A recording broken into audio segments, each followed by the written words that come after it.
As Matt from Ultimate City Source. Today I've got a video for you guys talking about the Apple conference and what went on today.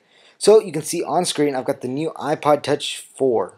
I'm just kidding, it's not called the iPod Touch 4. I want it to be called that, but it's just the iPod Touch. It's the 4th generation. Now guys, I want to just say something real quick, is that I'm actually doing this with my friend Kellen 1100, so he will be doing part of the video covering the iPod Nano and his opinions on that. I'm going to be covering the iPod Touch, Shuffle, and the Apple TV.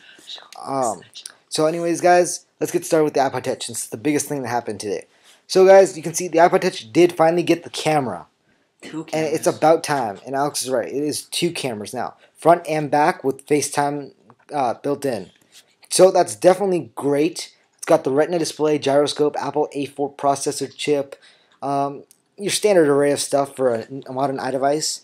So this does take still photos with a 5-megapixel camera front on the back, VGA resolution camera on the front. You can see no design change really, except the fact that it's slimmer and a volume button. The volume button was separated, and the Wi-Fi antenna was actually dropped. Now to put the camera in, and the camera and the microphone. So it is thinner, it is faster. It is $30 more expensive for the basic model, but for that price you're getting a lot more, including like I said, the Retina display, 2 cameras, FaceTime, Apple A4 chip, the gyroscope, all that good stuff that you've learned to love in the iPhone 4 is coming to the iPod Touch. Now, I was actually watching the conference, but from what I heard, it sounds like this is actually coming next week. So that should be available very soon then. Pre-orders on this are supposed to be very busy, so if you want one, go order it now. You can see I'm still scrolling through here. I was actually not able to watch this because I was at something for my school. Alex was able to watch this though, so you can see iMovie's now coming, so you can edit all those HD videos you film on it.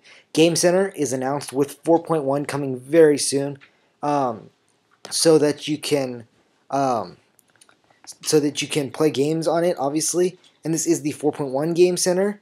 So that it's the reskin one, not the one that all you people have downloaded on your jailbroken phones, like I've showed you how to get. Also would like to add that you cannot use Game Center on 3G. Yeah, most people know that, Kellen. Thank you. Shut up. So, thanks to Kellen for bringing up the obvious. But in case you didn't know, yes, the iPod or the iPhone 3G and the iPod Touch 2G will not be getting Game Center. Because I'm guessing Apple's going to say something like that it's not supported by this. Liars. Anyways, I'm going to move on to the Apple TV now. So Apple TV, guys, something that no one really knows about. No, people do know about it, but no one cared before. So it just got its redesign, guys. You can see it got more HD streaming off YouTube and Netflix. It is 1/4 the original size of the old one. It is painted a new, nice black color. Definitely better than the white. I don't know why, for some reason, but it seems to look smaller. It fits in your hand now, and that's what matters. But the big question is, does it fit in a manila envelope? I want to see a commercial where they pull it out of an envelope. That's all I'm saying. Now, this is big because this is running the Apple A4 processor chip, which means this thing will be fast in between. It's got a very good networking card for, obviously good streaming off Netflix and YouTube. The iPhone app is being redesigned to be better. Let me just show you guys a screenshot of that right now. You can see it right here. So it is now going to be better. It will also feature an HDMI port, very simplified backing, and you can see now just 99 cents or $1 to rent HD TV shows, and I believe $1 or $1.99 for video or for movies, which is definitely a very, very good price. I'd say that's a remarkable price.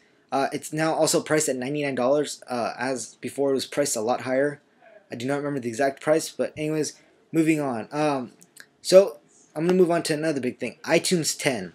So it's not available for download yet, but iTunes has got its makeover to be iTunes 10. This will feature Ping, which is integration, I believe, with Facebook and Twitter. Twitter. I say that like a British person, but anyways, guys, no offense to you British people. I love the accent though.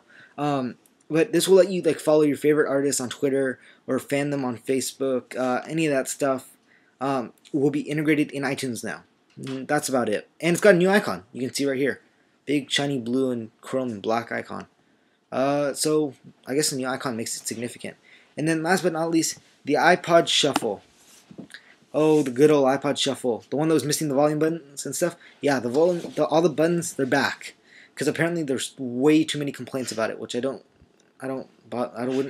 disagree with that because there were way too many I think problems with the fact that you could not use external external headphones with it. They were not Apple headphones because of the fact that the Apple headphones had the remote built in. So you can see they went back to the square shape like they did the second generation iPod Shuffle. I do find this interesting because it seems like they went kind of like a rectangular stick shape with the first generation, then with that same shape going to the third generation. But in the second and fourth generation, they seem to go with the square. I don't know if it's something with Apple and every other iPod Shuffle switches off or something. I don't know. I don't know. I think that's just slightly odd, but nothing to like think about, really. That's really what went on. That's it for me. I'm gonna move this over to Kellen now. So it's gonna cut the video. But real quick before he does that part, like, comment, and subscribe for more. I will let Kellen take over. See you guys. Guys, it's Kellen from Kellen 1100 and Ultimate Game Source. And I'm here to talk about the new Nano that was announced today. Well, some of the things that are good is that it's a little bit smaller, but that's only good to some people and bad to other people.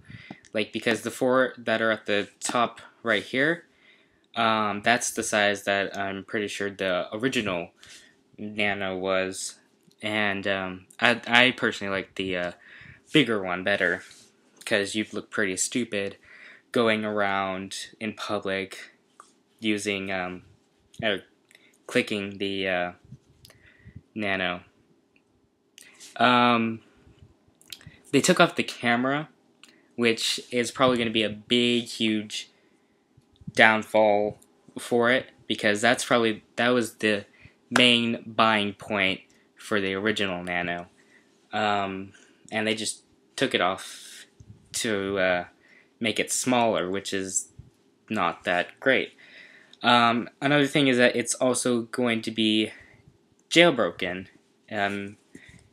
Jay Freeman, who created Cydia Source, said he is going to be jailbreaking it, and yeah, that's what I think of it. And so the question of the day for the Nano is, what do you think of them removing the camera? And tell me your feelings about it and everything. So, thanks guys, and I will see you later.